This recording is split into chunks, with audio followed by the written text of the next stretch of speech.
Welcome to Modern Anarchy, the podcast exploring sex, relationships, and liberation. I'm your host, Dr. Nicole. I tried to keep her quiet, but she's screaming inside of me. I tried to keep her hiding, oh, shut up. I tried to keep her quiet, but she's a wild, wild woman. On today's episode, we have Genevieve. Join us for a conversation about transformational interdependence. Together we talk about taking a break from edging your reality, learning how to swim in non-monogamy, and the nuance of hierarchy. Hello, dear listener, and welcome back to Modern Anarchy. I am so delighted to have all of you pleasure activists from around the world tuning in for another episode each Wednesday. My name is Dr. Nicole. I'm a sex and relationship psychotherapist providing psychedelic-assisted psychotherapy, author of the Psychedelic Jealousy Guide, and founder of the Pleasure Practice, where I support individuals in crafting expansive sex lives and intimate relationships. Dear listener, this episode is so special. Genevieve and I share so much similarities in the craving to edge your reality. And I'm sure you do too, dear listener, because I know so many of you, the listeners who have been listening to the podcast for the last 5 years, like, hey, I love you. Thank you. Thank you for joining this wild, wild journey. And so for all of you that have been here for that ride, gosh, it was like a full year of the podcast that we talked about spiritual trauma and healing from that and the control of all of that, because that's where I came from with purity culture. And we talk about coming from cultish religions today. And when you get out of that, yeah, there's such a craving to keep edging your reality because you already got out of something that was painful and difficult, right? So it's like, well, what else am I not seeing, that held me back for so many years or restricted me and hurt me in these ways? And so there's always that craving for like, what's the next expansion? What's the next level that I'm getting to in terms of my consciousness? And yeah, it's important to take a break from that, right? Just really celebrate, dear listener. Hey, you're in this space and you know what that means?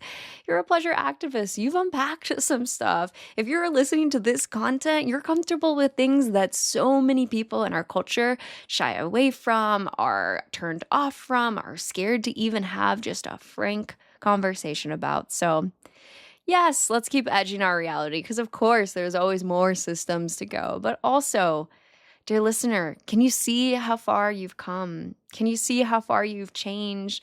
How much transformation has occurred in your life? And yeah, Genevieve and I talk about the pleasure of getting to share those nuggets of wisdom with you, with others in our community. And I really, really hope you take away some valuable insight about what it means to build community and to get deeper into these concepts of hierarchy here. And again, it's such a joy to be connecting with different leaders and activists and healers in different areas of the world like Genevieve and to come together and create this powerful content with you. So thank you for tuning in, dear listener. All right, dear listener, if you are ready to liberate your pleasure, you can explore my offerings and free resources at modernanarchypodcast.com, linked in the show notes below. And I want to say the biggest thank you to all of my Patreon supporters. You are supporting the long-term sustainability of the podcast, keeping this content free and accessible to all people. So thank you.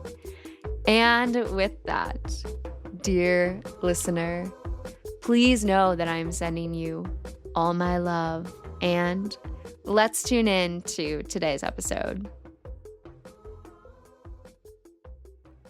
Dear listener, there's a space already waiting for you where you are invited to let go of every old script about sex and relationships and begin living a life rooted in your pleasure, empowerment, and deep alignment. I'm Dr. Nicole, and this is your invitation to the Pleasure Liberation Groups, a transformative, educational, and deeply immersive experience designed for visionary individuals like you. Together, we'll gather in community to explore desire, expand relational wisdom, and embody the lives we're here to lead. Each session is woven with practices, teachings, and the kind of connection that makes real transformation possible. And I'll be right there with you, guiding the process with an embodied curriculum that supports both personal and collective liberation. This is your invitation into the next chapter of your erotic evolution. Say yes to your pleasure and visit modernanarchypodcast.com/pleasure practice to apply. And so the first question I like to ask each guest is, how would you introduce yourself to the listeners? Sure. I'm Genevieve. I'm online as Chill Polyamory, a name that was chosen because I was like, polyamory can be boring, you guys. It can be pretty relaxed. Like, it can be a goal to be kind of normie a little bit. Not normie maybe, but yeah, it's I'm polyamorous and non-monogamous for 13 years. And I educate, I do entertainment, short and long form. I'm doing a YouTube series on non-monogamy in media, so we can look at fictional examples. So that way, if I'm tearing them apart, I'm not destroying real people. Right. And I also am in developing an anthology of non-monogamous examples called I Could Never. It's a podcast. It's a story time series. So yeah, just talking about non-monogamy, especially from like a leftist and relationship anarchist point of view. So, well, you're in the right place. Hey. Welcome. Such a joy to have you on the podcast today. Thanks for having me. Yeah. So I'm curious if you could start us off with your personal journey to this space. So when you're first hearing about these concepts, where are you? What are you thinking about it when you first hear it? Tell me the story here. Yeah, I was single when I found the word polyamory. I had always felt kind of nihilistic a little bit about monogamy, of just like, well, either I get with someone safe and I cheat on them, like not that I had cheated, but I just thought I can't do that forever. Right. Or I get with somebody and they cheat on me. It was like and I grew up seeing each of my parents get married and divorced 3 times each. Wow. So I also had modeled for me that like long-term monogamy, I didn't see that. Right. Not that it can't happen, but yeah, so I was single after a 3-year long attempt at monogamy, and I broke up because I had an attraction to a friend, and I still loved my partner, but that was a deal breaker. And so then I started getting a crush on someone who was like, oh, I'm polyamorous and I'm in this community and come meet my friends. And I was like, oh my God, there's a word for it. Oh my God, there's a word for it. Oh my God. Like, it was like everything had opened up and I felt optimistic again. And so, but, not to say that it's not scary, right? Yeah. I think it was similar to when I realized it was okay for me to be queer, but then dating started to be very scary, So that's very similar to how polyamorous exploration in practice was. And this was 13 years ago. I had not done as much therapy as I needed to do. I responded to being scared by just like trying to get a strangle grip on situations. Like if I put everything in a box, if I have a label for everything, like I wanted control. Yeah. And I have a warmth and an empathy for that part of myself. And I do think it would have been nicer to everyone involved to do a little more work before I jumped in the deep end. But yeah, we learned the hard way. Like I started dating that friend who introduced me to the community, and I was like, I want this to be like you and me, and then everyone else is extra. Like it was coming from a very terrified place. Sure. Context as well is that at the time my dad was dying, and so I was like also facing this grief, and I was like, I'm bonding with you. I don't want more grief or loss. And that's not to excuse that I was grappling with like something out of without it being self-examined. I was searching for something, insisting upon something, when really I could have been looking inward at why do I want this. But yeah, so at the time he was like, yeah, that sounds good to me. We'll build a life together.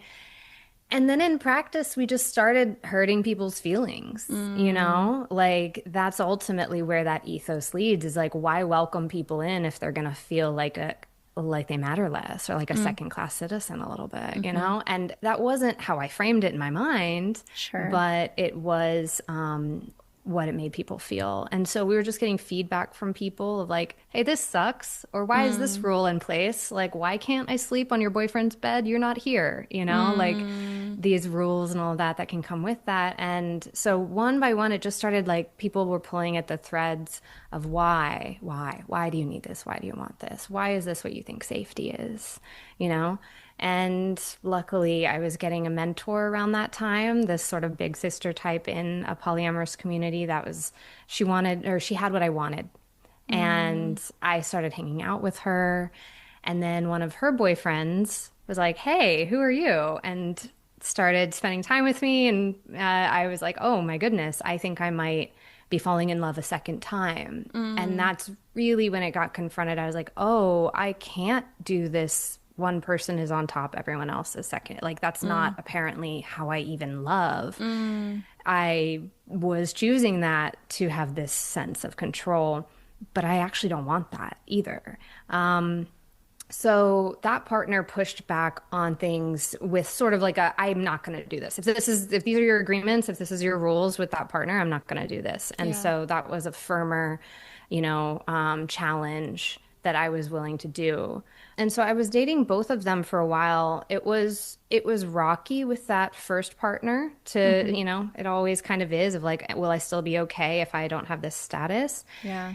But that partner and I wound up breaking up because he kept cheating on me. So that was going to end anyway. Like, Yeah. okay. You saying I'm number one, you keep breaking my heart. What even Wow. is this, Yeah. right? Yeah. Messy. It just goes to show you, like, you could get the ring and the title and the home and the, 2.5 kids or whatever, and still not be safe if you can't trust the damn person, right? So Yeah. yeah, I think that also revealed how like my desire for that sort of primacy in love was also because on some level I didn't trust my partner. Because the second partner that I fell in love with, who I'm still with today, 11 Hmm. years later, um, I didn't need that with him. Mm, Like, I didn't have that desire. I was like, oh, I trust you. I don't right. think you're lying to me. I don't feel the need to force anything or impose anything Mm, or so that's good to know, yes. apparently. Trust is Right. coming from, safety is coming from trust in words and actions, not in Hmm. like a sort of label or Right. limiting what other people are allowed to do. Hmm. So yeah, so I have been, dating and in like gradually from 11 years ago to today has just been increasingly year over year more radicalized. Resonate with that? Until like, 4 or 5 years ago, I landed with relationship anarchy, feeling like it Yep. resonated a lot and going deeper into that. And even then, still shedding the layers of how does practice conflict with theory. And Sure. so during that 11 years, just meeting so many beautiful people. And I feel like I rarely lose people from my life. They just might change shape. Of course. So, Yeah. yeah, I have a lot of people I would consider long distance comets or spicy friendships that I've had for 20 years, before I found polyamory. And now I'm like, hey, Sure. do you want to hook up sometimes whenever we're in the same city? And like, is that cool Yeah. with you? And so that's been really nice to feel pretty limitless and free in how I express care. Um, and at the moment, I have two partners. One is that partner that I mentioned earlier. I can say his name, Ishik, Mm. because he's public now. He co-hosts the podcast with me. Oh, beautiful. And I have another partner who I just met a few months ago, but it's like, oh, I've only felt this kind of love like 4 times in my life. Like, Sure. this is specific. Yeah. And that's been a really easy process, which is such a relief. So coming Mm. back to how polyamory can be chill, like it's not that there Right. wasn't tumult, it's not that there wasn't a lot of having to confront yourself, but doing a lot of that heavy lifting now if a person happens to me for the most part, it's pretty easy. We're even having easy conflict, you know? And so that's been feeling really good. I went to Ireland and I met his partner, and we all played together. Aw. And so it's feeling really open and flowy. And and I'm going on a date next week because a cute girl from Brazil was like, "Can I take you to this party?" And I was like, "Absolutely, I'm saying yes to this." Oh my goodness. So it just Yeah. feels like now you've caught me in a season of opening up to a lot of people. Not that I was closed before, but I think when it rains, it pours. Sure. So yeah, and I tend to give a lot of energy to my creative projects. So it's only if I feel like a connection is, Yeah. yeah, Yep. something I that feel I want to that. do. I'm not like out looking, but if a connection finds me, yes, please. Yeah. And continuing to invest deeper into all of my relationships, not having romantic connections be the central point. A Yeah. lot of my longer term life decisions would be like made alongside people who are more interdependent, which would be at the moment is currently romantic partners. But I have friendships that predate them. I have friendships that are like Yeah. so dear to me, and I do not cancel my friend dates for anything unless the house is Right. on fire. And so considering them as part of my priority as well has helped keep things feeling balanced and stable, and has really made a feeling of community that Yeah. I didn't come across organically. It had to be built, you Mm-hmm. know? Mm-hmm. So that's how I would sum up where I'm at and where I come Mm. from. Beautiful. What an Yeah. amazing space to be in. And I feel like we could unpack all of that truly over multiple episodes. You hit on so many key things. And so I'd love to go deeper with you on some of these pieces, even starting from the beginning of wanting control. What a Mm. human experience, Oh my right? God. Truly Hmm. is like, where's control? Where's control? Not just even in our romantic, sexual relationships, platonic relationships, but all areas of life. It's Hmm. something that we feel like if we can pin it right down here in this box, we'll find stability. And I feel like one of the biggest things I'm always processing is how change is the only constant. And I Hmm. think that's a deeper and deeper process, right, of acknowledging that. And there's also a lot of grief in that for me. The deeper I go Yeah. in that, right, it means that these moments of joy are also fleeting, right? You get so excited, Mm. this feels so good, this relationship, and ideally we want that joy to keep going, but the reality is that's not promised, right? And Yeah. so there's a lot of grief as you feel that, but also I feel like paired with that grief is a lot of savoring of the present moment where you're like, right, this is it right here, and I'm going to be right here in it, and I'll get to that other thing down the line, down the stream when I get there, right? But I think a lot of us, based on the narratives we've been given, yeah, we find security and control in this is this partner with this label. These are these things we can do with each other, and you can't do it with other people. And yet we know the stats on infidelity relatively. The research isn't too great. No one wants to admit, like, yeah, I totally cheated on my partner, right? That's very hard to find Hmm. people who want to self-report that, as well as the complexity of what is cheating, right? We can get into the emotional infidelity, which is something I have a lot of problems with as a concept, to be very Hmm. clear. But depending on how you define that for folks, it's so unclear. But we do know that it's somewhere between like 50, somewhere between even 70%. I've heard quotes before of monogamous Wow. relationships experience infidelity, right? And so Mm. even if we put that somewhere around half, Hmm. if someone told Yeah. me, hey, you're going to get on this plane and there's a 50% chance it's going to crash, I would not be Right? going on that plane. I just want it very No. clear. Yeah. I'd be looking at that and going, that's not a safe plan. Mm-mm. Even if I wanted sexual fidelity, I'd be doing a lot of work to have some really direct conversations. And I think that's why I appreciate the frame of relationship anarchy, because you don't have to have multiple sexual partners. You don't have to have any sexual Hmm. partners, right?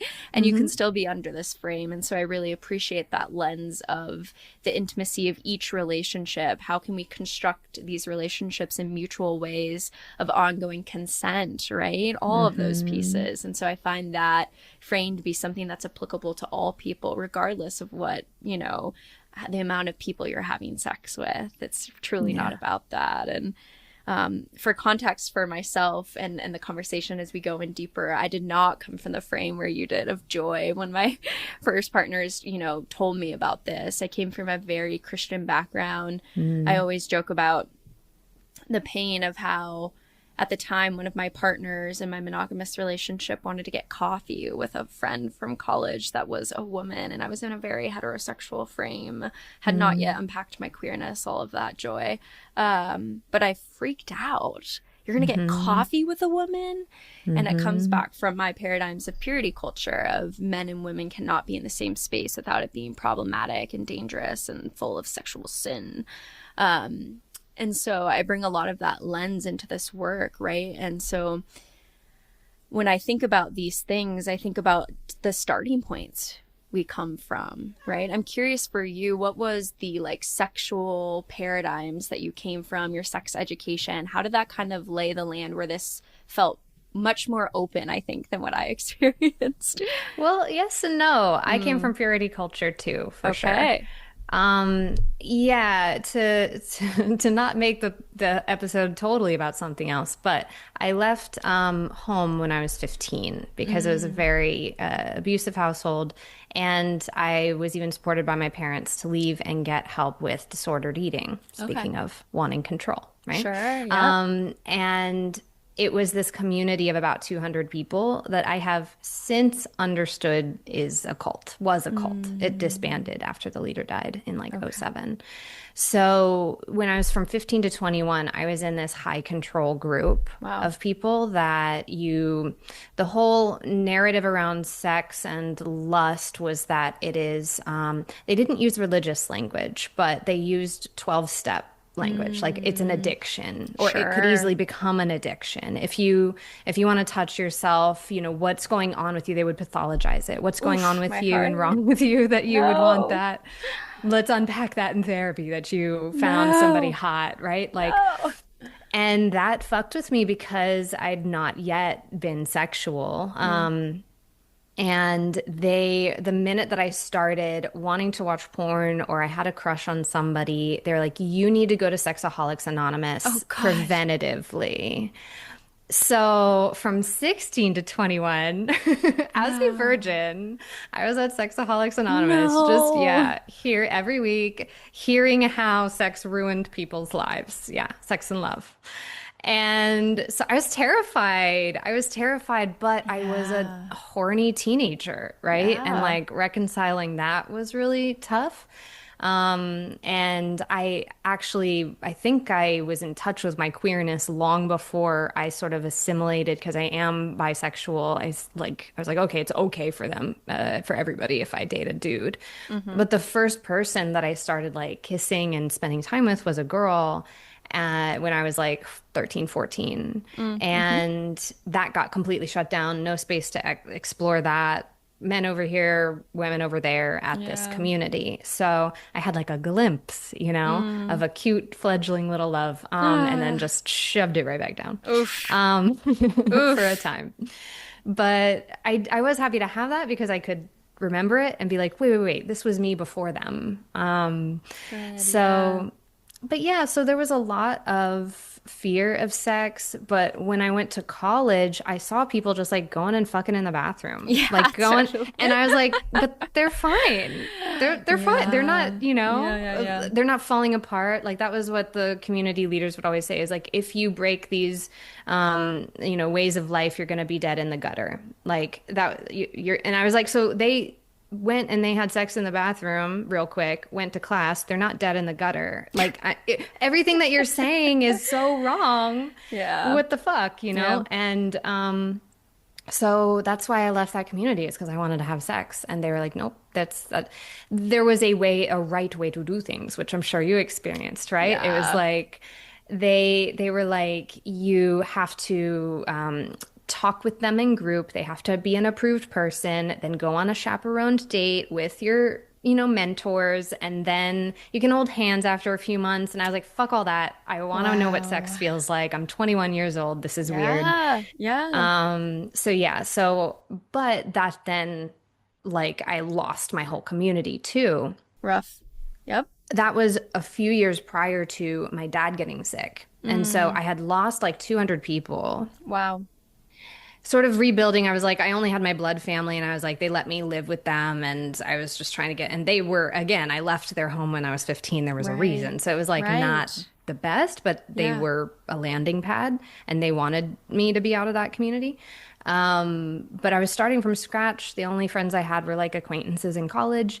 And then I started to fall in love as my dad was dying. And I was like, this love needs to not go anywhere, right? Like, be everything. Strangle grip, please. You know, I need to have security in my life. And it's because I felt so unstable internally. So I was like, I needed external stability or illusion of stability because, again, I was being cheated on. So, so I think I didn't find kink until I had a lot of healing around that cult. And I didn't actually start digesting that until like 2016. I left in 2007. Okay. So it took the better part of a decade to like feel like, okay, I'll look at this. I'll accept the C word. Like I'll, you know, and then untangling that, like, I actually liked the idea of being told what to do. I felt relief at that. And maybe that actually played a role in why I liked the community, but they abused that in a very rigid, you know, power imbalance system. But like in a kink context, if I say I don't want to make decisions tonight and I get told what to do all night, well, that's relieving. Wait, so I can still get that. I can still get that fed and watered in a way that's not abusive or controlling. And so I really started entering kink in a non-sexualized kind of way. It depends on how you define sexualized, but sure. I was being like bound with rope, but like clothes, and then told what I was going to eat and where I was going to sit, and you know, and so it was very nourishing in that way. Yeah, and I think just like with each new experience being a feeling of freedom, and even if I hated it, I don't ever have to do it again. And like it was just, and I didn't die, and I'm not in the gutter. Like so, I think the extremity of an upbringing like you were describing, like I had, is that it's never that dire. Like sex can be fine, it can be regular, it can be boring, it can be mundane, it can be thrilling and deeply exciting, you know, it can have traumatic moments. And so it can be whatever a relationship is. And all of these consequences of fire and brimstone and, you know, mortality, like, and your value as a human being, you know, if you're feminized growing up, like that, all of that in practice wasn't playing out, and it kept losing its power the more exposure I had to something different. So I'm very grateful for that, and I'm grateful for the sweet people who were like understanding and holding my hand through it and like not rushing me, and still aren't rushing me, you know. I'm going deeper in exploring what kink would look like in a DS dynamic with my new partner, and we're going slow. We're building trust, and we're going slow, and it's really nice. So yeah, you and I probably have more overlap than might appear, you know, even though the you know, the curtains were different colors, right? Like I think at the core of it was like this control over sexuality and this instilling fear in it that it loses its power once you're grown, and you're like, it's really not that bad, you guys. It's kind of nice. Absolutely. I feel like I want to take the biggest deep breath for both of us of just like, oh my God. What a journey to get out of that. Yeah, exactly. Right. So free. And I still, like, you know, over the weekend I had this play party that I went to, and I had this massive scene in this like orgy pit, and I still went to work the next day, and I was like, love that for you. You know, I'm like, I had this yesterday, I'm here today. Yes, I'm a respectable professional doctor. Yes, hello, you know? And I still think that were I to have children one day, that's a whole other Madonna whore complex of like, can the mom also have the orgasm in the pit, you know, with all these people around her, and also go pick up the kid in the preschool line and be respectable? We'll see when I get there, you know what I mean? But I still feel like there's going to be a lifetime of deconstructing all of these things, because probably as much as you understand, every step you go deeper down the rabbit hole, you find more freedom and also a new edge, right? Of like, what is that thing that's still holding me back? Why can't I make porn as a therapist? You know, what is the world? You know, whoa, you know, there's so much there. And so I feel like I'll ask if you're like me in the terms of loving that edge of like, what's that next thing? And also needing to learn to celebrate where you're at, because I feel like that's something that's common in people maybe like us who have come from a very control restrictive space. There's been so much pushing. This isn't true anymore. Okay, what else isn't true? And so you have that like urge to keep pushing and pushing and pushing and pushing. And so I feel like that's something I've had to learn with myself of like, yeah, we can keep pushing. And also, what if we relax? What if we find some chill? What if you enjoyed this for a minute instead of edging my reality every single day? Yeah. No, it's true.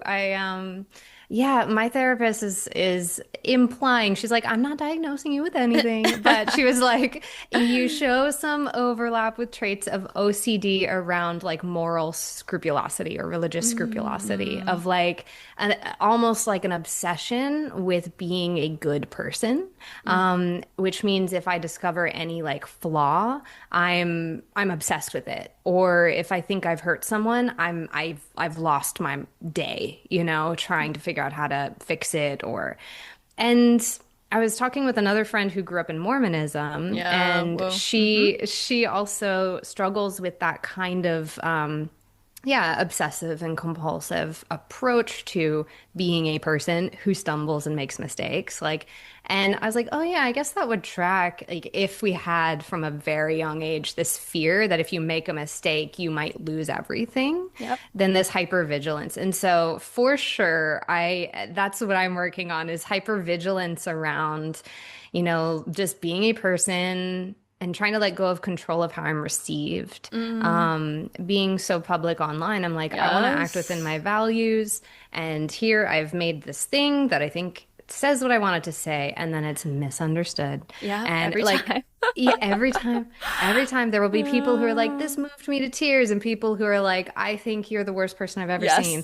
And it's the same piece of media they're reacting to, right? And I'm like, so it's impossible. Which I think in that space, it has forced me to try and chill out on being so intensely focused on the next thing I have to fix about myself.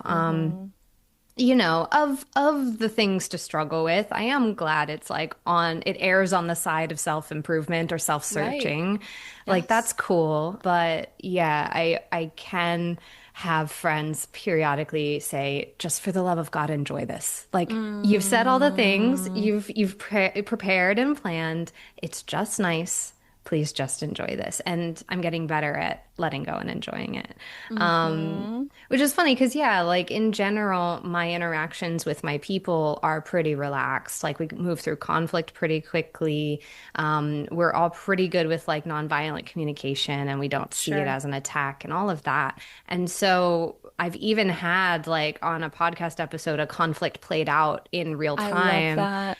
And I was like, people might think this is planned because it sounds so much not like a conflict. We're just like pushing back on each other and then accepting, you know, and that's cool. I love modeling that because that really is how a lot of my conflicts go. But internally, conflict with self is still quite, I speak to myself in a way that I would never speak to someone else. And I'm working on that. So yeah, I don't know if that answers your question about like, always searching. What's the next, what's the next thing to overcome? And let's pace ourselves so we don't like wake up when we're 80 and be like, now I can enjoy it, right? Exactly. I'm done. Now I can. No, we're living now. Let's enjoy it now. So in honor of that, I'm curious, what's something that you're proud of for your journey? Ooh, in relationship, professionally, sure, whatever speaks to you first. What do I feel proud of? I am very proud of a lot of things. I'm very proud of myself. Hell yes. Oh, from what to choose? I I am proud of actually stepping away from my family of origin, Yeah. finally, because I relied on them so much when I left the cult Mm-hmm. that I got back into old cycles. And so, Mm. real bad. So, like 2 years ago, I finally, after like a decade of a lot of stress and struggle and shaming and, being called a whore by my own mother and all of that, Mm. I've heard all of that. that did not improve. Just Yeah. got worse with time. Mm. I finally was like, I just am going to cut my abusers out of my life. And I'm just going to Right. trust that chosen family and found family will continue to come and let Mm-hmm. go of people that are harming me Yeah. consistently, you know? Gave it my good college try, but like it's just bringing me down and not lifting them up. And so yeah, so that was about 2 years ago, and that was probably the hardest thing was walking away from the last of my blood family. So I'm very proud of that because all of this opened up. Like, really, how I'm feeling right now, it's really been in the last 2 years that I had more creative energy. I started my YouTube channel, started my podcast. Da, da, da. Oh, yes, I had all yes, these ideas. I was like, look, yes, it's like all of this background processing is like some RAM got freed up, right? When I just yes, wasn't bracing for the next hurtful text from them. absolutely. And so I'm really grateful for that. And I'm just really grateful that I'm surrounded by people who are invested in autonomy.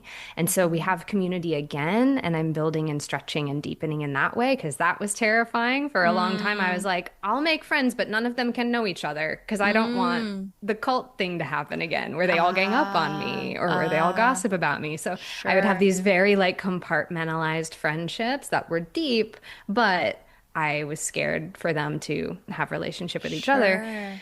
And it's not like I stopped them. It's just they would be in different countries or something, you know? Mm-hmm. So I'm pushing past that in the last 2 years and really being like, okay, let's open up, let's have community. Take what is nice about having a lot of varied relationships and let go of the centralized power, let go of the authoritarian overtones, let go of anything about controlling people's bodies or decisions. In fact, quite the opposite. We're all pretty committed to, you are your own person and I'm not your keeper. Mm-hmm. And that doesn't mean it's anything goes. We have Mm-hmm. agreements, we have relationship. Please love on me, And if you Right. don't love on me, here's what I'm going to do then. Right. But it feels really beautiful to not completely stay in that overcorrection of hyper independence and to find my way back to community, but in a way that feels balanced and loving. Yeah. Mm-hmm. So, Yeah, yeah. absolutely. Interdependence. I love that word. I see you Right. use that word, right? So much of us can go into a codependent space of needing one person to be able to walk, versus thinking that we need no one and we can be an island. And what does it Mm-hmm. mean to find that in between space, to know that your own sovereignty and power and ability to hold yourself, and to also know that that strength comes from your connection to other people and to community. And so it's that delicate dance in between the two. And your journey with family is something I can certainly resonate with my family in Yeah. Mormonism. Ah. And yeah, fun. Mm-hmm. And laugh says it all.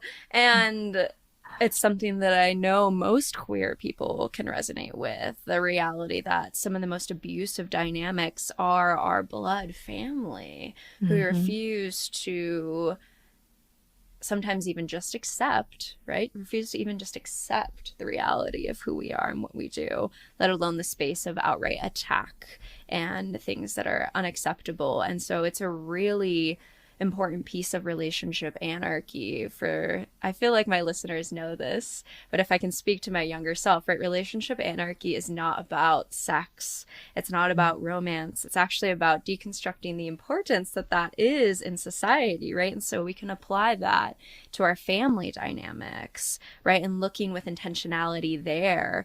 And so when we think about those sorts of relationships, if they are hurting us in that way, we need to remove ourselves. It sounds like you gave your family multiple opportunities to be able to show up and grow and have some sort of transformative space for them. But to ultimately take that step back, I feel like that's one of those moments where you have to deconstruct the internalized power systems, which say, family is everything, and you're a bad person if you're not showing up there, right? And so it's another moment where you have to deconstruct the mainstream norm to write your own narrative. And of course, this is a very common thing with the queer community that we've all gone through, many of us, I believe. But it's still extremely challenging because, especially in a field of clinical psychology, I hope you had a great therapist, but some therapists will come in and say, well, you're really messed up and broken. How could you leave your family? You're going to have all these attachment issues. All of this, you're going to be permanently broken. I can't imagine. Oh, I've been there. I've seen them, in the field. I've seen them in the field who would say that walking away from that is like an attachment issue. To want to have multiple relationships, it's the fact that your parents didn't support you. That's why you want that, right? And so fast that diagnosis can come in there to really attack people and pathologize people who go outside of the mainstream narrative. Yeah, the obligation approach to I there was a point where like an indigenous friend of mine was saying like, why are white people so obsessed with blood quantum? And I was like, right, like this whole like blood family, like, oh, I'm 0.%, Cherokee or something, therefore I've proven it. And it's like, but they don't accept you. You're not part of the community. You're not in relationship with them. Like so this sort of differing idea that a lot of these conversations have been with like, people who just grew up very differently than me in a different understanding of family and a different understanding of community. Like a lot of my like Black American friends grew up with like people who we're not related, but you're my cousin, and that being just exposed to that on the sidelines, having that described to me, I was like, that feels so nice. And that was so foreign in my upbringing in white suburbia in the US. It's like, blood and marriage. Blood and marriage is family, and everybody else can fuck off. It's like we are looking out for number one, and number one extends to this limited, narrow group. But and so I think I was still in that headspace of like obligation of like, because we're blood related, I need to sacrifice everything, drop what I'm doing, take leave from work to go help you, give you all of my money. Like I was very much like, martyring myself and participating in that kind of thing. And then just getting shit on. And I was like, but we're not in community. We're not like, I don't feel loved by you actively as a verb. I don't feel like this is nice to be in. I don't want to be in this, So I'm not, all or nothing, and I'm not advising anyone who's listening to like do anything in particular. But for me, it was so freeing to realize like, oh, these people that have been in my life for 10 or 15 years, they're my fucking family. These people that will stop whatever they're doing and have my back, and they are my safety net, and vice versa. Like they're my family. I don't know these people, I really don't think they know me. They are still relating to me as an idea projected onto me, right? Of who I was when I was 5, or who they always wanted me to be, or like we're not actually in relationship. And so that was, I think, part of what helped me get over was starting to realize that the idea of family didn't have to be what I was told it has to be. It's sometimes something I'll hear when it comes to polyamory. Sometimes people will say, well, who's going to take care of you when you're old? Like, I want to have a spouse and kids so that when I'm old, they'll take care of me. And I was like, oh, well, one, that's optimistic, right? Because people go in no contact left and right, my guy. So, but like, it felt like such a cynical place for the mind to go. And I get it if nothing else was ever modeled for you and you're thinking about security. So I don't fault people who can't yet imagine something they've never seen. But I was like, who's going to take care of me when I'm older is like a dozen people. Yeah, exactly. A whole community. And they're kids, right? I don't want to raise a baby from scratch. I'm still going to participate in parenting because a lot of people I love have kids.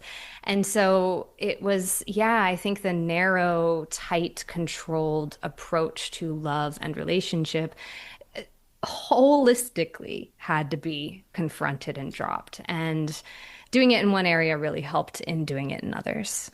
Yeah. Absolutely. Absolutely. I feel like it's so important to look at the historical context of where that comes from, right? We know historically that we were more nomadic and we moved in communities, right? And it wasn't until we developed farm and agriculture, specifically the plow, something to be able to plant crops is a huge piece of the history that really shifted everything as a culture, because we could now be stationary. We could now have property. We could now have something that we were going to pass down through our lineage. And so we want this very clear, you know, bloodline of I'm going to pass down this property to the people in my bloodline. And so we have this way of relating now where it becomes very insular of these are my people rather than the community that we previously needed to be able to survive the seasons of just what it means to be on this earth, right? You couldn't just sit in your little, you know, nuclear family over there. You wouldn't survive, right? You needed other adults and people.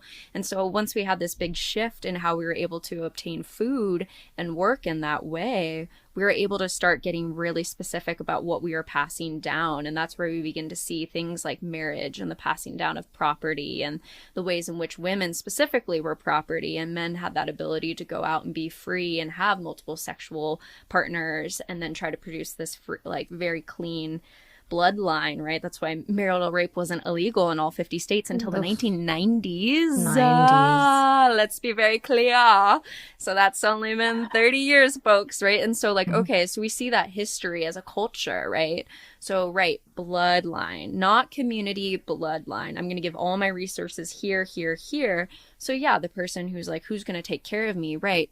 This is a product of capitalism and all of the years of that. Of course, the only people who are going to care for me are my bloodline because we're so broken up and rather than connected in community, right? And so the joy of making content, as some of my earlier episodes when I was wrestling with some of these ideas, that's something I specifically asked in an episode. I remember with someone who was polyamorous and I was like, who's going to buy my cough medicine? Who's going to buy my cough medicine? You know, like exactly it was that. I was like, I don't know, you know, no one was there for me. And that person kept telling me, you're going to have multiple people. You're actually going to have multiple people who would do that. One might be busy, the other might, you know, be busy, but you'll have someone. And I couldn't really trust in that. And it's something that, as you spoke to, it takes years to build these slow, intentional relationships. And then once you do, you feel like you can see it. As you said, you can't fault the person who's never had the example because they don't even know what's possible. And so then you step into that space and start to feel that abundance and trust. And you see other people's constriction and you're like, hey, it's okay. Like, it's gonna be okay. Just build some community, you know? But that's certainly not an easy process. And I also think the reality is there's a very unique experience for queers when we do step away from our family, as you said, right? The freedom it creates in our lives and our headspace, because each relationship is internalized. Our mental health experience is formed by our relationships. And so that relationship sits in there and it has lots of chatter to say about who you are, and you have to create narratives of how to respond to that, how to work through that. And so when you remove that, there's all this free space and this reality that the more I've had to step back from my family because they're not able to meet me there for my own safety, that means I have a lot more free time to make other connections. So that's also a really big piece of this, because sometimes people who have really deep relationships with family in a healthy way, which is like so cool. Wow. Like, love that for you. I look at that like an alien. I'm like, what? That's so exactly. wild. You Cool. like your family? Wow. You feel good? Wow. You know? And also, love that for you. Totally, time and energy. It's fine. Yeah. And so when I remove that, it does mean I have more space for sexual exploration. I have more space for community building in these other ways. And so I think that's also a unique give and take of that for sure. Yeah, and it can be compounding. Like people will say, you know, how do you have all of the time and energy to be polyamorous or to have multiple partners? And I was like, well, like we hang out, Right. Like all, you know, like I don't have to give a different day to each person that I care about. Like quality time can be cumulative, can be compounded, and everybody needs different things, you know? And so I have people in my life that if I wanted contact with them more than like once or twice a month, they would feel overwhelmed because they're so busy and they have so many things going on in their life. So like both of us want 1 or 2 days a month with each other, and that's what we have, and our needs are met, and it's nice. And so I think there can be an overwhelm too of like how is that possible? It's like, but Right. how is any ecosystem possible, right? There will be some that like some parts of an ecosystem that it's a daily, interaction and give and take. And then there will be some parts that are just like maybe you don't even interact, but it's influencing you, like the partner of my partner of my partner Right. is doing something. We approach that with like resources as well, because money is finite. Yep. If someone in the extended polycule is low income or is unemployed or struggling, then it's like, okay, well, if my partner is dating someone who's struggling with money, then my partner's going to probably pay for the bulk of their dates together. And if I'm in a position to, then I might pay for the bulk of my dates with my partner. Yeah. Because, so just like that of imagining all of us as part of an ecosystem. It doesn't mean I have to be friends with everybody and tight with everybody. It just means they matter. And collectively, can we look at where is the need and where is the abundance and move it around so everybody's taken care of to the best of our ability. And that's a really safe feeling, because if I am in a position to give, I know I'm also in a position to receive. And if things ever aren't okay for me, people will rally for me. So it's okay to give today, because tomorrow I'll receive, So that was also something that I had to like undo when you were talking like private property and like passing things down in blood family and stuff, which first of all, even owning land is wild. Right. Yep. Let's that's go a whole there. other conversation. I like the connection of owning land and owning people. Yep. Yeah, but I think that that has really helped. Like working on all of these things in all areas of life have helped all of the others, collectively. And so rather than hoarding or holding on to or saying this belongs to me because I earned it, you didn't earn it, right? Like that sort of cold, approach to resources, which lacks empathy and lacks collaboration. Yeah, I'm thinking about the trees and how we know they share resources amongst one another, right? These are things that we see in nature, the cooperative qualities of it, even rewriting some of the evolutionary theory to be more cooperative, because we didn't survive just by ourselves. We actually had to work together, right? And so it's really interesting as we're stepping into the current context of modernity, where you don't need that anymore, because if you have enough money, you can outsource everything. Yeah. Now, of course, I think the reality is that you can't outsource love. You think you can pay for that, but you really can't. But we're in such a space where people are like, oh yeah, I'll pay to get the nanny. I'll pay to get my food delivered. I'll pay to have my clothes that I didn't make myself. I'll pay to have the chat GPT robot that's telling me I'm great, right? Like we are in a society now where we don't need, like in terms of survival pieces. I hope we can hear the nuance of that when I'm saying that we still need love to survive, of course, but like we're in this space where compared to previous society, there's so much more opportunity to be deeply individualistic. And I would say that's where more of our suffering is coming from, that we're experiencing as a society, the pain, the depression, all of these experiences. It's a deep part of how disconnected we are from each other, from the products of our labor and the work that we do, from the earth itself, right? So I find all of that to be deeply connected to relationship anarchy. If we're talking about deconstructing the power systems, that's something that's here that's impacting all of us in the ways that we love. And so I really appreciate that frame as you're sharing of the resources, the mutual aid, being able to trust in the abundance of the web that you're building with other people. And like you said, so many people have a hard time envisioning what that looks like in terms of time and energy. Like, how could I have all the time and energy to do this? And again, I get that, right? Like, that's a piece of my journey too, where I was like, how do you have this many people? And, part of my big goals for my lifetime, which I love dreaming really, really big, is ending rape culture and inviting the world to reflect on the reality that we all have multiple relationships. And so rather than thinking like, how could I have multiple partners?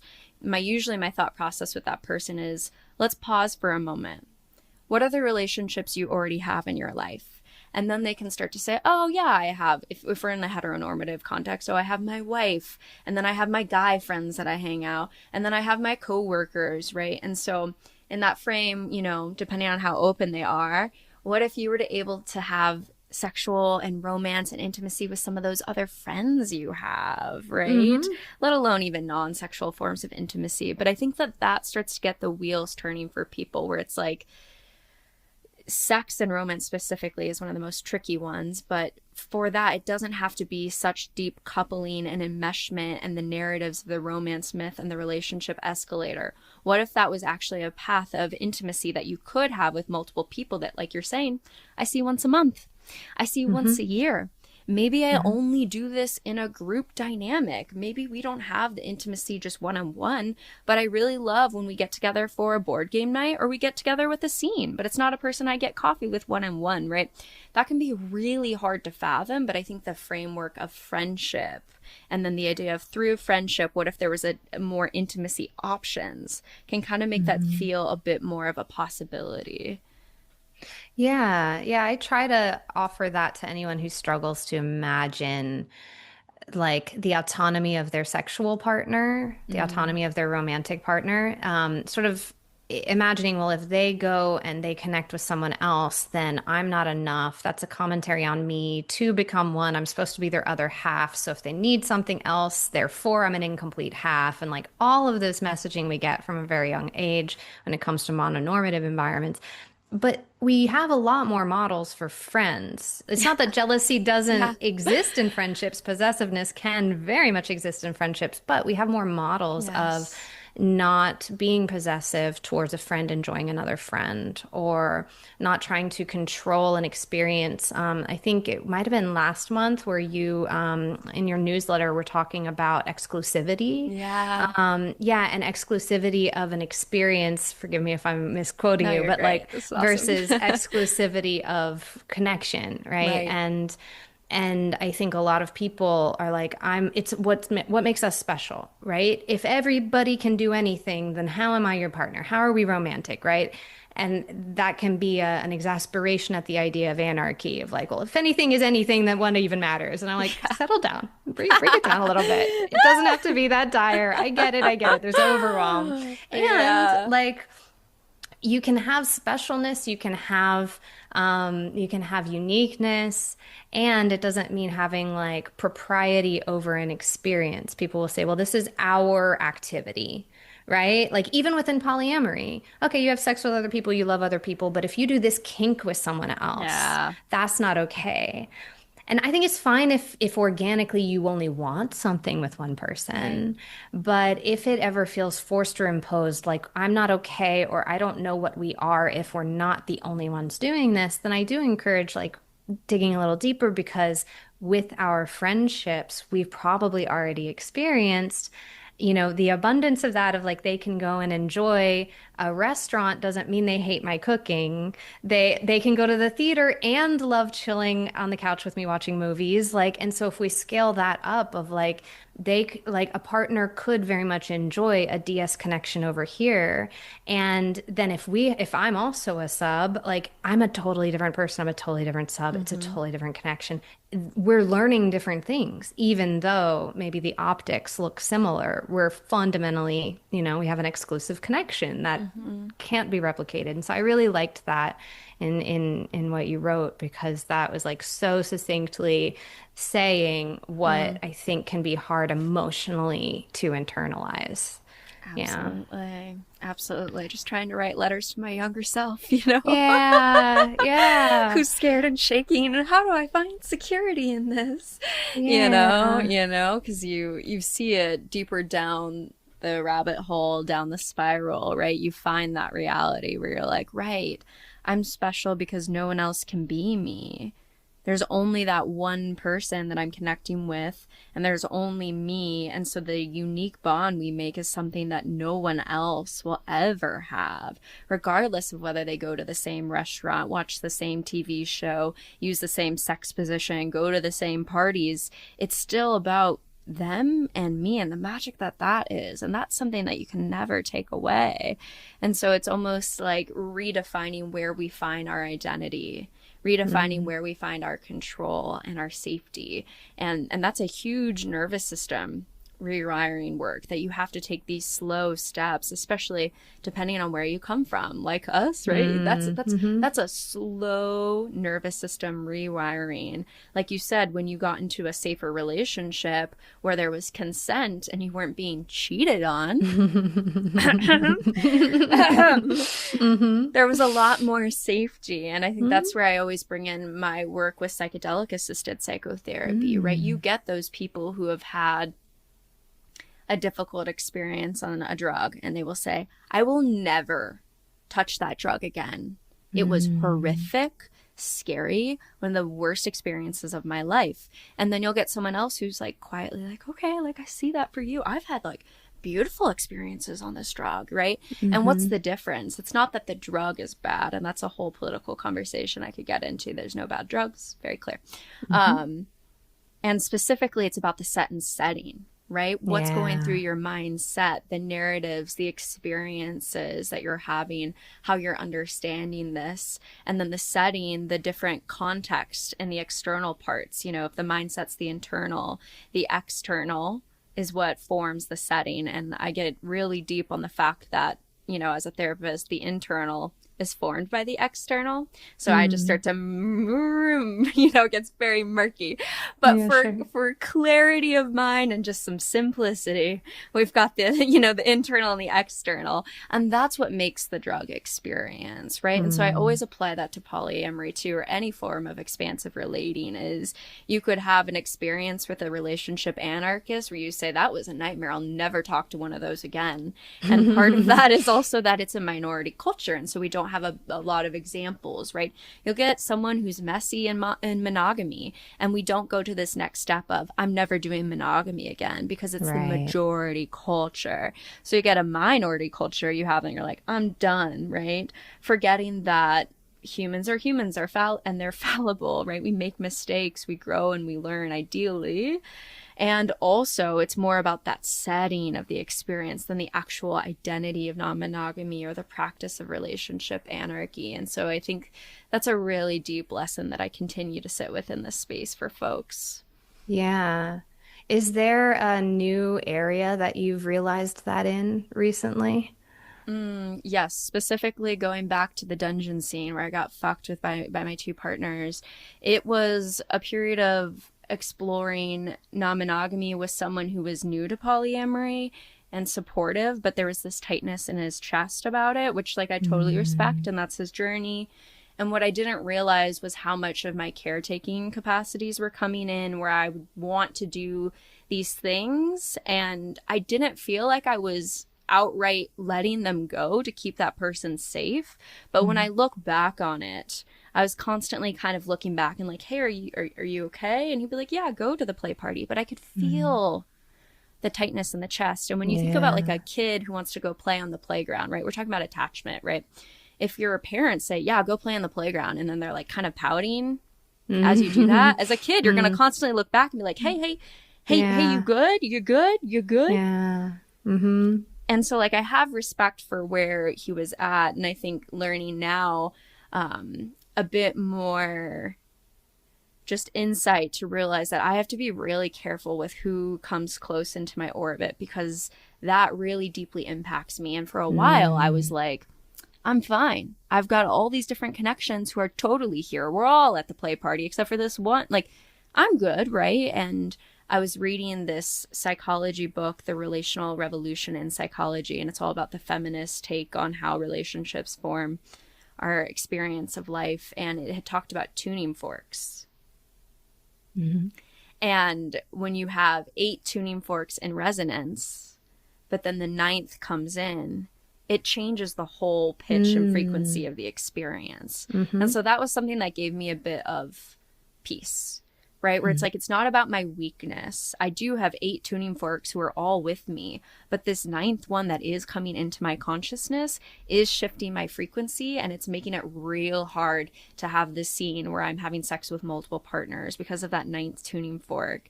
And I think we can lovingly remove that tuning fork or just take more space, right? Like, even as we're talking about parents, like, you spoke to the power of your creativity taking off when you remove that space where you're having to process and process and process. That's a tuning fork that's messing with the frequency you have. And so, like, how do we as relationship anarchists do this in a way that's not cutting people off who aren't here? Because we're definitely not going to get to liberation if we're just like, you're not here, fuck you, goodbye. That's not the space either, right?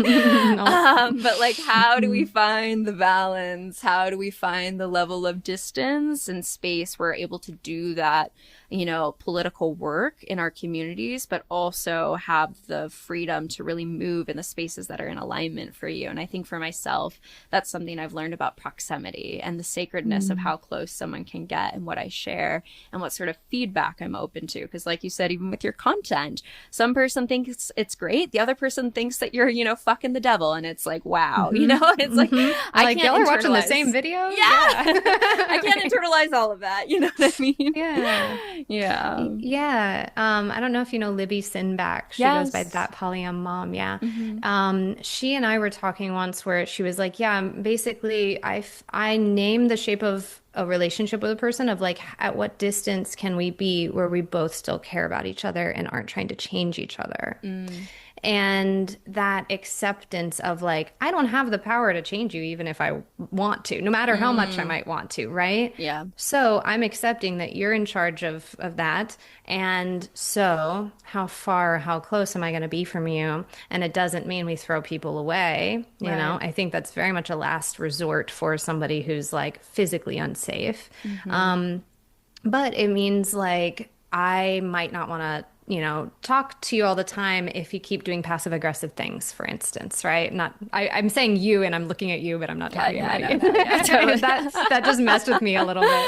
But yeah, like if a partner were to have that tightness, like you're saying, and now I'm in my head, okay, well, maybe I need to like not be that person for you, not be in that role for you because I'm worried or I'm holding myself back, or I'm self-censoring and you're not asking me to, but I've noticed this affects me when we are in this role. So maybe I see you less often, or I see you at events, or you're not my first emotional support call. You're the 5th person I might call, or, you know, just really getting into the practicalities of like, what do we need to stop doing or do less of in order to stop being frustrated that the other person isn't changing. And I do that even with like partners that we want to keep the shape of relationship, but I do quite well with structure and routine, tend to fall for people who are quite ADHD, beautiful butterflies.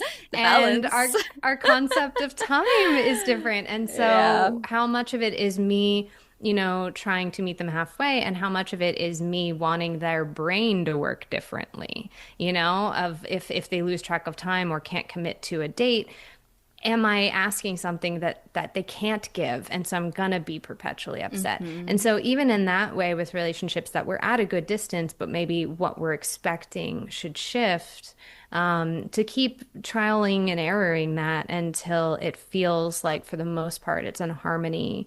And if things aren't working and somebody is like, well, I want them to work, I'm going to change this in me, you know, that needs to be internally motivated. So yeah, I think acceptance as the answer to all things beyond my control. Like when it comes to interpersonal relationships, you know, it's like, I don't have the power to change you. I can tell you what I think. I can tell you how I feel. I can tell you what I want. I can tell you what your behavior does to me and, you know, all of that and what I think about it. But I literally can't make you have a different routine. I literally can't make you look at your trauma. You know, I can't make you get sober. Like, you know, I've been to plenty of Al-Anon meetings of just like letting go, letting the whirlwind be a whirlwind because it's bigger than you.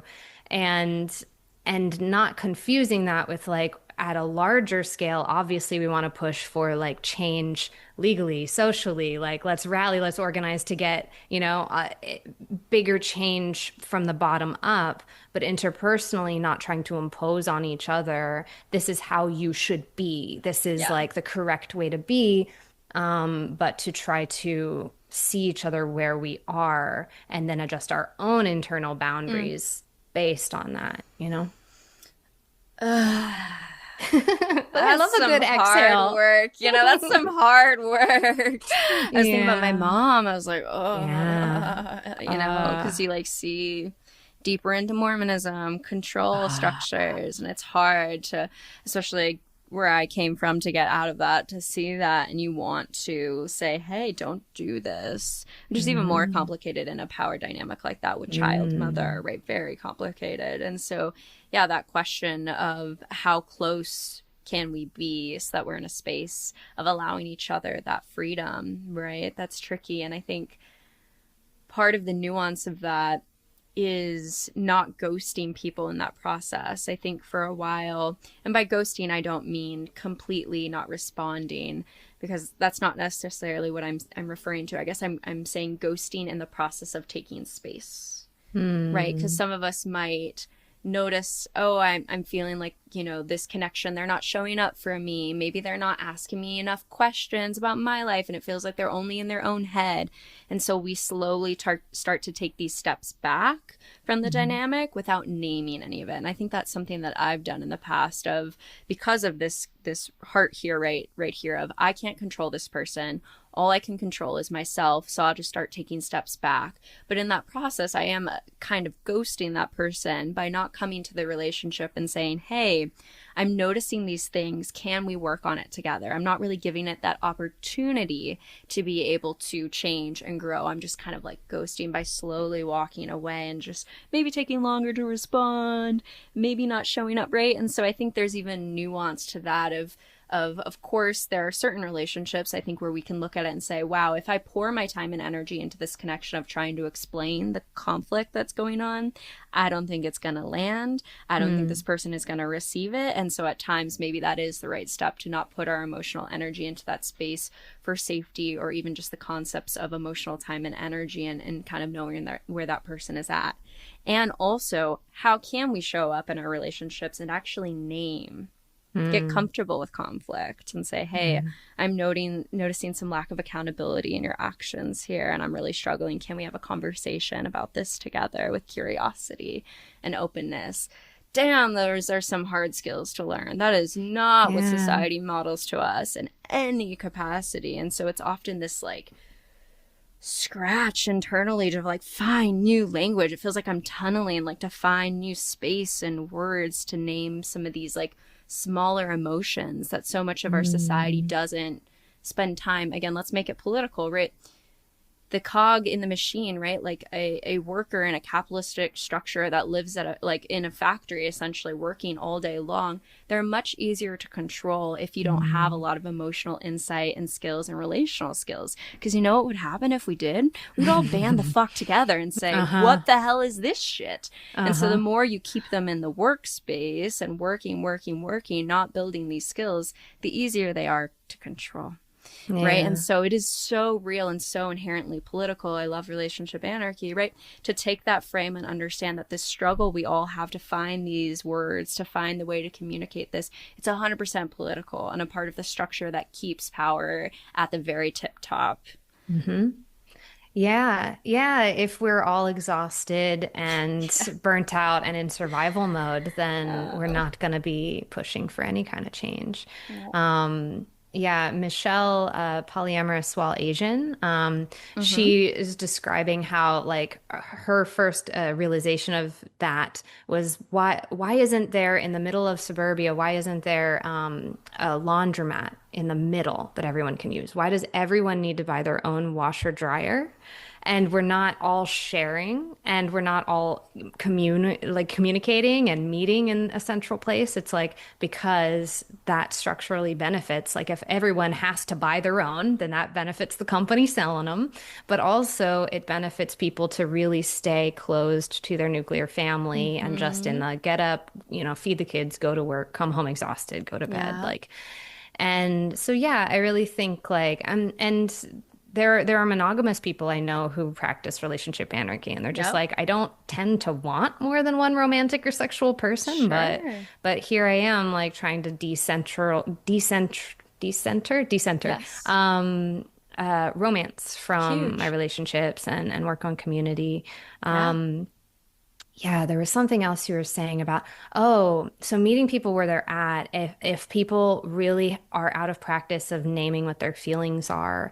I think it can be easy in a lot of our spaces, or at least what I've experienced, is people have read a lot of theory and they have a lot of language that resonates, and the practical application of it can sometimes be hard to explain. Oh my God, yeah. And so I'll see people be like, well, you practice hierarchical polyamory, therefore you're bad and wrong, and therefore you're unsafe and I don't want to be around you. And I'm like, but did you ask them what that means? Like, because obviously, like I said, I definitely know firsthand what it can be to choose and impose a hierarchy to other people's detriment.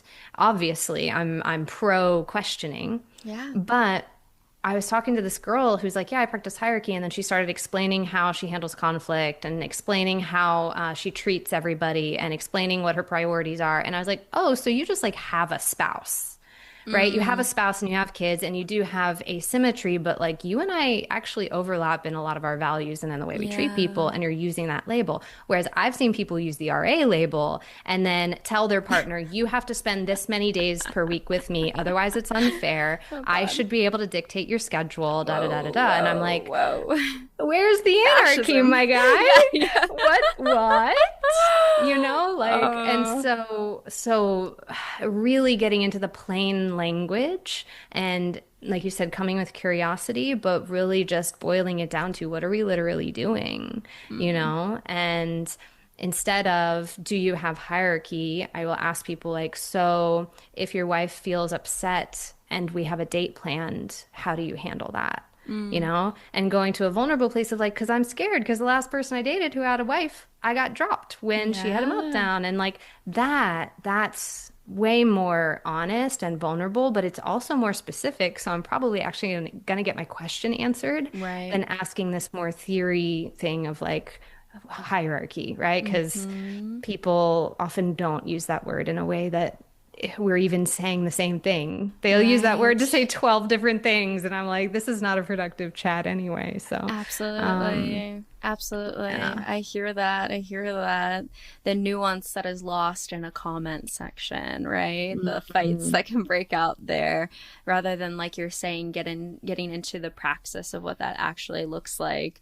I was very new to the concepts of all of this and was writing my dissertation as I was learning about it, which was quite the journey. And so I had so much language, but my body had not adjusted yet to the practice, because you can write, essentially you can read books all day long about swimming.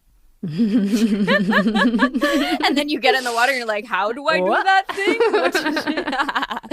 It's like the body experience of that. When you hear your partner's going on a date with someone else, you know what the word compersion is, but your body is having some other reaction. And that makes sense, again, given the systems, right? And this concept of hierarchy was something I had thought about with my dissertation for so long, of removing the hierarchy or rewriting the meaning of what it can be. And I ultimately landed on that title because I was really thinking about the ways of, what is hierarchy? Does it mean that if I have 4 partners, I go 25% here, 25% here, and 20, originally I actually thought that. I was like, great, I'll do very clear, like 4 of them, we spread it out. And then once I got deeper into the concepts of family and friends and the whole reality that it's not about partners, right? I was like, oh, wow. So how many people do I have in my life? How do I okay, you're right, I cannot equally spread all of this out. And so no matter what you do, there's going to be a stratification of these limited resources called time and energy. Love is abundant. Yes, absolutely. But there are these finite resources of time and energy. There's 8 billion people on this planet. There is no way that you have the same level of connection with 8 billion people. So accept that grief and let's step into the next space. Okay, there's the stratification.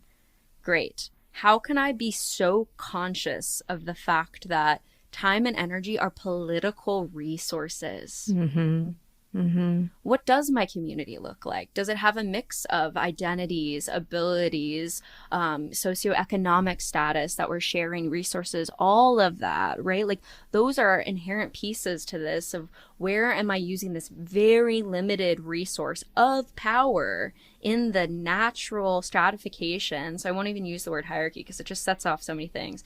The natural stratification of the finiteness of our human existence, right? You're gonna die. I'm gonna die, right? There's only so much time here.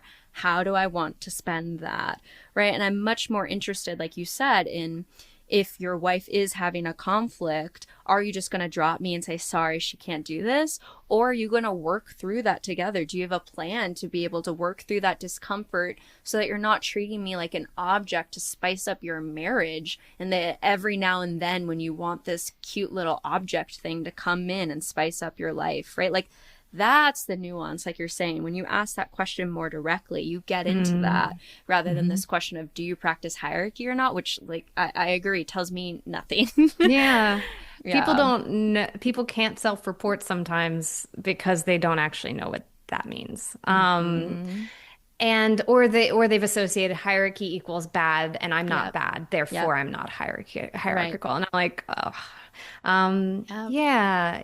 And what you're saying, like, what just brings me back to this idea of the ecosystem of like, if you look at the complexity of an ecosystem, it is asymmetrical. It would be weird if like a gator and a frog and the swamp and the algae, if they all had like equal roles. It's like, that's straight. That's not how it works. I'm from Florida and the Everglades. I can hear it. Swampy. I have a life-sized alligator tattoo from my neck to my knee. So, but yeah, it's like we're all doing different roles and we can all be like happy in our different roles. And if I wanted to be someone's, cohabitating partner and they don't want that with me, they want that with someone else, like accepting that that's not injustice, right? They just don't want that with me and like grieving that is very different than them saying, well, because I cohabit, by default, I make decisions with them and I just tell you, I update you, I don't make decisions with you, right? I see that as uncool. I would like to be included in decisions that affect me, So, trying to flatten the power dynamics to the best of our ability while still existing in a world that caters to couples, but not confusing that with like equal distribution that everyone gets the same stuff, because that's just not I think that is forcing on us a relationship structure. It's artificial, it's imposed, which is what we're trying to get away from. Right. You're not a resource. You're an autonomous person, and if you want to be with one person 5 nights a week, you are allowed to want that and do that, And it just matters how people are treated and how it's all communicated. Right. But it's tricky because it's emotionally charged and it's hard to talk with people about, because we've all been in some kind of, if you're polyamorous, you've been in some end of that equation where it's a very personal, specific person you're thinking of. So talk about that specific person and how they sucked, and like, to not zoom out and try and control other people's actions because of like unresolved pain or, So, no, it's really lovely talking with you about all of this. Like, it's just very easy. and you've spent so much time sitting with it, like reading your research, reading your newsletters. I'm like, it's so clear when someone can explain simply such heavy, complex things. I'm like, you've been thinking about this. The work that goes into saying so little to summarize so much, So I see that. I appreciate that about what you do. I appreciate that. Thank you. Thank you. I can resonate with the frame of the OCD, and I want to burn that for you if it feels accurate. I want to honor if it feels authentic. And also, like, what is that muscle that we have, right? Because that's a part of what this has been for me, is that, yeah, I think about this stuff all the time. All the time. All the time. All the time. And I think that it's such a joy to do that, because it's a part of the revolution that I really hope for the world, right? Is that if we can spend this time getting into the nitty gritty of what this looks like, maybe that younger version of, humanity that's just coming in, that's going to be able to read the books that we write, listen to the podcasts we have, they get to start in such a more open space than you and I ever did. And so I have so much joy in like seeing where we're at in the position of history, right? Again, marital rape's not illegal until 30 years ago. Yeah. Look at where we're at right here, where that's not something we're concerned about in America, right? For now. And and the reality of the younger generations who get to like listen to this content we have, like they are going to go so much further than I can ever even imagine. And yet while I'm here, I'm going to spend so much time thinking about it and trying to form language to it, because it's what we need. We need more language to be able to practice these things. We need models of people like you who can speak to what it looks like. People like me who can speak to that dungeon scene, and wanting to have a kid one day where I pick them up the next night at preschool, right? Like all of that. We need examples of that so that the revolution can happen, right? We're such a small blip in the time of humanity, right? And so it's just a joy, truly, to like really devote yourself to a subject, like one of those things where even the days where you might get a little bored, bored, quote unquote, like a relationship, right? It's something like anytime I feel like, I've looked at it all with sex, I'm like, okay, hold on, girl, let's take a step back. Some curiosity, remember where you came from. And that's a beautiful invitation for any of our long-term relationships, right? Whether it's to a human. Sometimes you're like, I know every bit of this. Okay, let's take a step back. Remember the individuation, the journey of where you've come from, the ways they're always changing, the relationships you have to space, right? The alligators, the swamp, right? Like that impacts who you are. And so I see relationship anarchy as such a deep embrace of not just relationships to people, but also relationships to space, to our time in history, to the earth, right? All these different things. I really do see that as part of the practice and the joy of knowing that, like, yeah, we still will get to the end of our lives one day and being like, damn, there's more. And also, I did a good job really unpacking what I could. You know what I mean? Yeah. No, I mean, sometimes people will say like, oh, this sounds like so much work, all these relationships. And I'm like, yes and no. Like I'm happy to have the luxury and the relationship nerdiness to think about a lot of stuff for you. Not that, you don't have to resonate with me, but like to think about a lot of stuff so I can try and condense it into a bite-sized package. I was thinking about this yesterday when I was putting a Band-Aid on, and I was like, the amount of knowledge of studying plants and what heals and what adhesive is not going to make people allergic, and like the amount of people being nerdy about a specific kind of thing that got me this Band-Aid right now, that I can benefit from that, and I don't have to be in all of that digging around necessarily, like to understand. I can just stand on their shoulders and benefit from their work. And so that's the work that I want to do, not to like, fuel us up too much of like talking about how you deserve it. How much we work. Take it. That's a very counterintuitive thing. But I'm grateful. I'm grateful for the luxury of being able to think and talk about relationship anarchy stuff, because then for the person who's coming home from work exhausted and feeding the kids and just like has maybe an hour to themselves. Like I would love to give you a bite-sized thing so that you don't have to read a whole bunch in order to feel more liberated in your relationships, you know. Absolutely. So, yeah. Absolutely. Absolutely. I hope you can be proud of the work that you're doing and the impact you have on people. Yeah, it's I don't know. I had it ingrained very young to be like I am one among many and I'm happy for that role. Which I don't think is a bad place to be, but I do have all of my friends pushing me to celebrate wins as well. So that's probably where I still have to work on, but I'm grateful for the chance to be able to tell my story, but also tell other people's stories and give more models, give more examples so that people can be like, oh, maybe I can do this.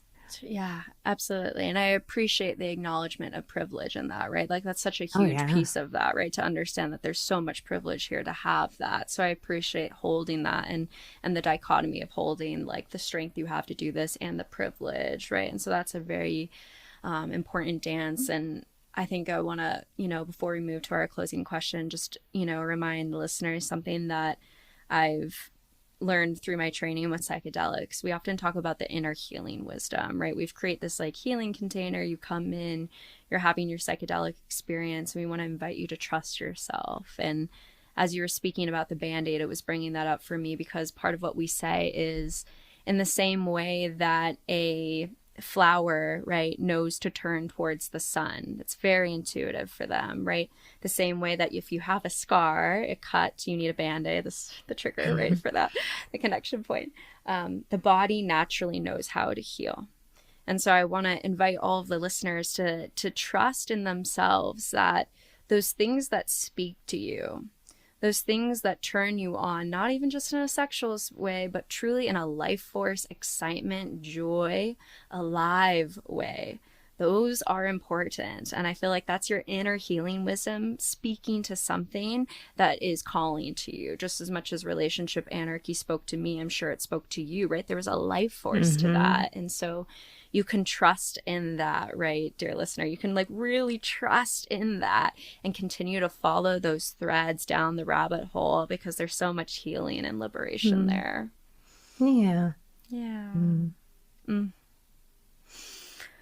Well, I'm going to take a deep breath with you as we're coming towards the end of our time. And I want to check in and see if there's anything else that you want to share with the listeners. Otherwise, I have a closing question for us. No, I don't think I have anything else at the moment other than like I just really want to encourage people to build their trust in themselves. Yeah, exactly. And listen to your body and listen to yourself. It's all good info, even if you don't like what it's telling you. Yeah. Insight, lessons. Yeah. I'm curious then for you, if you were to try and go back to your younger consciousness, what words of advice and wisdom would you share with her? I wonder if she would listen, because I can be quite stubborn. Mine would not. I know. I don't know. I can be quite like, nope, I've got it figured out. Yep. I used to be. Now I might be too far in the other direction. I hear you. The more you know, the more you don't know. Yep. What would I say to her? Like, just, I don't know.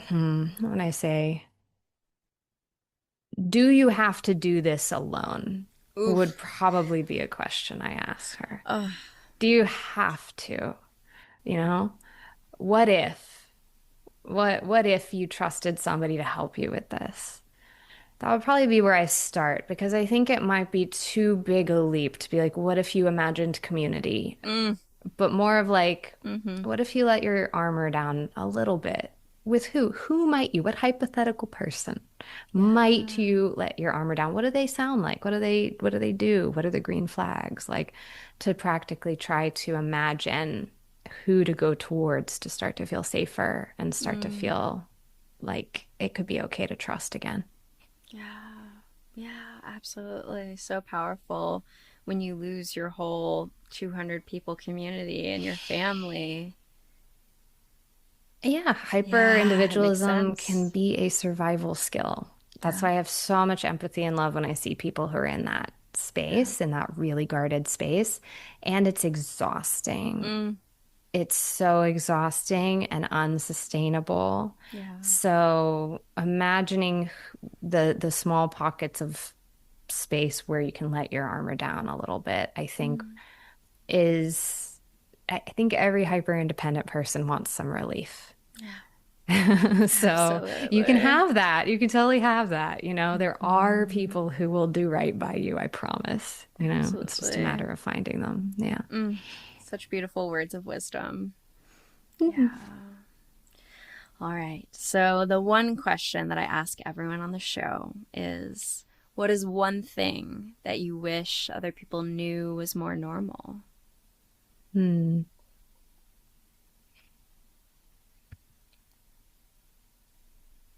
The first thing that comes to mind is awkwardness in sex. Yeah. Yeah. Like, I just, every and maybe it goes back to the beginning when we were talking about letting go of shame and stuff. Mm, I imagined and would mask and perform what I thought good sex was like. yeah. And I was not connecting with the person. I was just Mm, concerned with like the image of it. And to be able to start and stop, to be able to say, oh, weird, what is my body doing right now? Like yeah. to be in the middle of a hot and heavy kink scene and then, yeah, you fart. Yep. Like, Yep. like that kind of realness is so freeing. And to be with a sexual partner who rolls with it with you and Uh, lets you have a body and you let them have a body, that's deep trust. mm, That's like, oh, you still find me really hot and I have an yeah. awkward body, Yeah. right? Like that. And then that's when I really started to find pleasure Mm, was in getting back into my body and not performing and really trying to be present with the other person. But there was so much shedding that had to happen before I could enjoy what we were doing together and get out of my mm, head.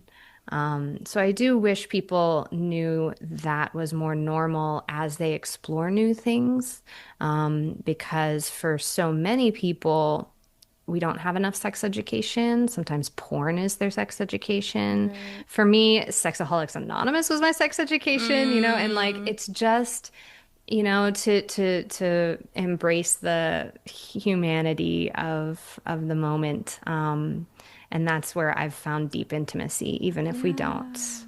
keep having sex, even if nobody climaxes, like the safety of being held and being allowed to just be everything you Yeah. are, actually everything you are, you know? Yeah, I'm hearing some emotionality there. It's so touching. It's just so warm. It's just so safe feeling. And I think it compounds with what I said of like, you can trust somebody again. It's like trusting that somebody will still want you if you are your youest you, Hmm. you know? And I'm so grateful that I took the leap of faith. It was an educated guess. It was a Yeah. kind person. We built trust, all of Yeah. that. But like, Yeah. I'm so grateful to be letting my guard down Mm. with people because it's so nice to know you don't have to do this alone. Yeah. Mm. Well, Yeah, I can really feel that. yeah. Yeah. Transformative, how you then show up for yourself in other areas of your life, how you show up in your community, and it's certainly not all about orgasm, but I will say the orgasms in that space.